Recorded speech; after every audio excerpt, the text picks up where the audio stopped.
East central China की एक major city Hangzhou. इसे ईस्ट सेंट्रल चाइना का इकोनॉमिक सेंटर कहते हैं और यहाँ की गवर्नमेंट कपल्स को बच्चे पैदा करने के लिए लगभग 2.5 लाख रुपए मतलब $2900 दे रही है। ये एक ऐसी वन ऑफ सब्सिडी है जो उन पेरेंट्स को मिलेगी जो इस साल अपना तीसरा बच्चा पैदा करेंगे, और अगर कोई कपल अपना दूसरा बच्चा भी पैदा करता है तो उसे भी $720 दिए जाएंगे। ऐसा ही कुछ चाइना की कई सिटीज में हो रहा है। चाइना की एक नॉर्थ ईस्टर्न सिटी है जिसका नाम है शेंगियांग। यहाँ पर पेरेंट्स को हर महीने 6000 रुपए की सब्सिडी तब तक दी जाती है जब तक उनका बच्चा 3 साल का नहीं हो जाता। और कई ऐसी चाइनीज कंपनीज भी हैं जो अपनी फीमेल एम्प्लॉयज को उनके प्रेग्नेंट होने पर अच्छा खासा कैश बोनस और एक्स्ट्रा लीव्स देती हैं। जैसे चाइना की ये कंपनी जिसने पिछले साल ही अपनी फीमेल स्टाफ को लगभग 11 लाख रुपए और 12 महीने की लीव्स दी बेबी बोनस के तौर पर। और ऐसा इसलिए किया जा रहा है क्योंकि चाइना के यंग कपल्स आज बच्चे ना पैदा करने की कस्में खा रहे हैं। पिछले साल ये एक वीडियो चाइना में बहुत वायरल हुई। इस वीडियो में चाइनीज पुलिस एक लोकल शंघाई की रेसिडेंट को स्ट्रिक्ट कोविड रेस्ट्रिक्शंस की वजह से उसे फोर्सफुली आइसोलेट होने के लिए कह रही थी। पुलिस ने उस रेसिडेंट को धमकी दी कि अगर वो आइसोलेट नहीं होती है तो लॉ के हिसाब से जो पनिशमेंट मिलेगी उस पनिशमेंट को उसकी अगली 3 जनरेशंस तक को भुगतना पड़ेगा। इसके जवाब में उस रेसिडेंट ने कहा, sorry we are the last generation, thank you. इस वीडियो के वायरल होने के बाद #लास्ट जनरेशन के नाम से एक हैशटैग चाइनीज सोशल मीडिया पे बहुत वायरल होने लगा, जिसे बाद में चाइनीज गवर्नमेंट ने सेंसर कर दिया। लेकिन इस एक हैशटैग ने चाइना के फ्यूचर का एक बहुत बड़ा खतरा हाईलाइट कर दिया। ये पूरी स्टोरी क्या है एंड इसका इंपैक्ट क्या पड़ने वाला है, चलो समझते हैं।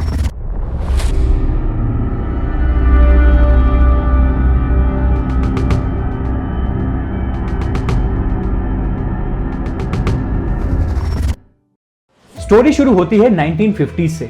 ये चाइना के लिए एक बहुत बड़े बदलाव का समय था क्योंकि माओ जेडोंग की लीडरशिप में एक नई कम्युनिस्ट गवर्नमेंट चाइना में एस्टैब्लिश हुई थी जिसका एम था चाइना को बहुत तेजी से इंडस्ट्रियलाइज करना। लेकिन क्योंकि चाइना तब एक बहुत बड़ा कृषि प्रधान देश था, इसीलिए इसे इतनी तेजी से इंडस्ट्रियलाइज करने का एम रखना कोई छोटा कदम नहीं था।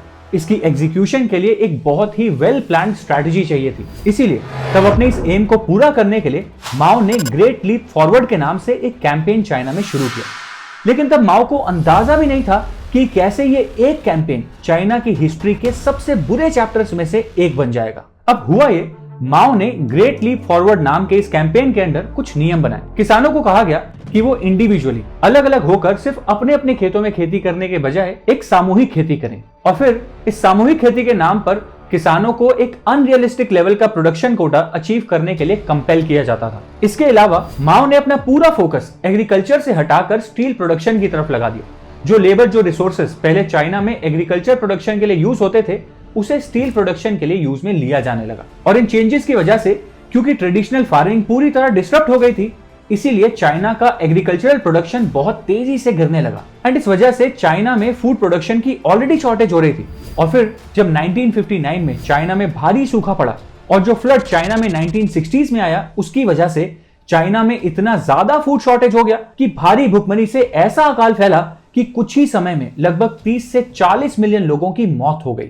इस पीरियड को चाइना ग्रेट फैमिन कहते हैं और ये एक ऐसा टाइम था जब चाइना का डेथ रेट चाइना के बर्थ रेट के मुकाबले आगे बढ़ चुका था। चाइना की पॉपुलेशन श्रिंक हो रही थी और पॉपुलेशन का इस तरह से श्रिंक होना चाइनीज गवर्नमेंट के लिए एक मेजर कंसर्न बन चुका था। और आज चाइनीज गवर्नमेंट अपनी यंग पॉपुलेशन के जिस लास्ट जनरेशन वाले एंगल को लेकर कंसर्न है, उसकी रूट्स भी कुछ यहीं से शुरू होती हैं। और आपको वीडियो में आगे समझ आएगा कि इसके बाद चाइनीज गवर्नमेंट ने जो पॉलिसीज इंप्लीमेंट की, उसकी वजह से आज ये प्रोजेक्ट किया जा रहा है कि आगे आने वाले कुछ ही सालों में चाइना की पॉपुलेशन कुछ इस तेजी से कम होने वाली है। और अगर आप देखो तो इन प्रोजेक्शंस में यह भी दिखाया गया है कि 2050 के बाद पॉपुलेशन शायद इतनी तेजी से ड्रॉप हो कि सन 2100 तक पहुंचते पहुंचते आज जो पॉपुलेशन 1.4 बिलियन है, उस पॉपुलेशन का आंकड़ा सिर्फ 480 मिलियन ही रह जाए। अब सवाल है क्यों? आप सोचोगे कि 2050 और 2100 तक तो भी बहुत सारे साल बाकी हैं, इतने में तो यंग कपल शायद बच्चे पैदा करने शुरू हो जाएं और ये पॉपुलेशन वापस से बैलेंस हो जाए। चाइना की गवर्नमेंट भी यही ट्राई कर रही है, लेकिन ऐसा कुछ होता हुआ दिख नहीं रहा। एंड लेट मी एक्सप्लेन क्यों। चलो थोड़ा हिस्ट्री में वापस चलते हैं। 1960s के फैमिन के बाद चाइनीज गवर्नमेंट पॉपुलेशन को श्रिंक होता हुआ देख के घबरा गई, तो उन्होंने पॉपुलेशन ग्रोथ को बढ़ावा देने के लिए कुछ कदम उठाए। एक कपल कितने बच्चे पैदा कर सकता है, इसको लेकर जो भी नियम 1960s के पहले लागू थे, उन्हें हटा दिया गया। गवर्नमेंट यंग पॉपुलेशन को जल्दी शादी करने के लिए, जल्दी बच्चे पैदा करने के लिए इंसेंटिव्स देने लगी। उन्हें हाउसिंग सपोर्ट तक दिया जाने लगा। चाइनीज गवर्नमेंट खुद कई सिटीज में मास वेडिंग मतलब कि एक साथ कई लोगों की शादियां भी खुद करवाया करती थी।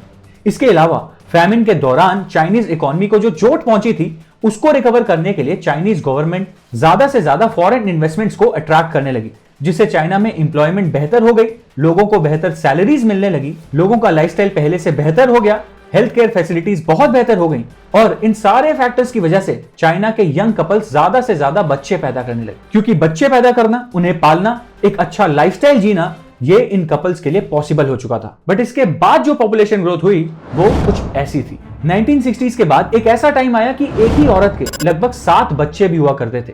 पॉपुलेशन कुछ ज्यादा ही तेजी से ग्रो हो रही थी और फिर ये चाइनीज गवर्नमेंट के लिए फिर से एक मेजर कंसर्न बन गया। फिर चाइनीज गवर्नमेंट इसे कंट्रोल करने के लिए एक और नई पॉलिसी लेकर आई। इस पॉलिसी का नाम था लेटर लॉन्गर फ्यूअर। लेटर मतलब शादी लेट करो, लॉन्गर मतलब एक से दूसरे बच्चे के बीच का इंटरवल थोड़ा लंबा रखो, फ्यूअर मतलब कम बच्चे पैदा करो। इस पॉलिसी की वजह से बर्थ रेट कुछ इस तरह से कम हुआ। लेकिन इस पॉलिसी के बाद भी 1980s में चाइना ने एक बहुत ही स्ट्रिक्ट सिंगल चाइल्ड पॉलिसी लागू कर दी। चाइनीज गवर्नमेंट पॉपुलेशन कंट्रोल करने के अपने मेजर्स को लेकर इतनी स्ट्रिक्ट हो गई थी कि एक रिपोर्ट के अकॉर्डिंग चाइनीज गवर्नमेंट ने 1970 से लेकर 2013 के बीच 336 मिलियन मतलब 33 करोड़ अबॉर्शंस और 196 मिलियन स्टेरिलाइजेशन मतलब लगभग 19 करोड़ मर्दों की नसबंदी करवाई। इनफैक्ट 403 मिलियन आईयूडी डिवाइसेस मतलब 40 करोड़ औरतों में आईयूडी डिवाइसेस को इंसर्ट किया गया ताकि उन्हें प्रेग्नेंट होने से रोका जा सके। जैसा चाइनीज गवर्नमेंट ने प्लान किया था ठीक वैसा ही हुआ। पॉपुलेशन बहुत ज्यादा कंट्रोल में आ गई। लेकिन फिर कुछ टाइम बाद एक वो नौबत आ गई जब चाइना को मजबूरन अपनी ये पॉलिसीज खुद ही हटानी पड़ी। हुआ ये कि सिंगल चाइल्ड पॉलिसी की वजह से कई पेरेंट्स अब ऐसा चाहते थे कि अगर एक ही बच्चा पैदा करना है तो लड़का पैदा करो, जो कि एक गलत सोच है, लेकिन ऐसा हुआ और ऐसा सोचने की वजह से पॉपुलेशन में एक इंबैलेंस आ गया। और जब ये सिंगल चाइल्ड्स मतलब एक ही परिवार में एक बच्चा जब ये बड़ा हुआ तो इस एक बच्चे के ऊपर अपने माँ बाप, अपने दादा दादी सबकी रिस्पॉन्सिबिलिटी थी, जिसकी वजह से इन फैमिलीज के एक ही बच्चे के ऊपर बहुत ज्यादा फाइनेंशियल बर्डन आ जाता था। एक बच्चे को अपने घर का खर्चा, अपने ग्रैंड पेरेंट्स के मेडिकल एक्सपेंसेस सब कुछ मैनेज करने पड़ते थे और इनके ऊपर एक हाई लिविंग कॉस्ट का बर्डन रहता था। और अगर इन फैमिलीज में कोई सिंगल चाइल्ड मान लो शादी कर भी लेता था तो उसके लिए अपनी फैमिली को आगे बढ़ाना और अपने बच्चे पैदा करना एक लास्ट ऑप्शन होता था, क्योंकि अपने बच्चों को फिर एक अच्छी लाइफ देने के लिए उनका कॉस्ट बर्डन और ज्यादा हो जाता था जो पहले ही बहुत था। इसीलिए जब 2016 में चाइना ने अपनी सिंगल चाइल्ड पॉलिसी हटाई और एक 2 चाइल्ड पॉलिसी इंप्लीमेंट की तो उसके बाद भी चाइना की फर्टिलिटी रेट पर इसका कोई इंपैक्ट नहीं पड़ा। ये देखो, इनफैक्ट हाई लिविंग कॉस्ट की वजह से ये और कम हो गया। और फिर जब फर्टिलिटी रेट नहीं इंप्रूव हुआ तो गवर्नमेंट ने 2021 में एक 3 चाइल्ड पॉलिसी को भी इंप्लीमेंट कर दिया।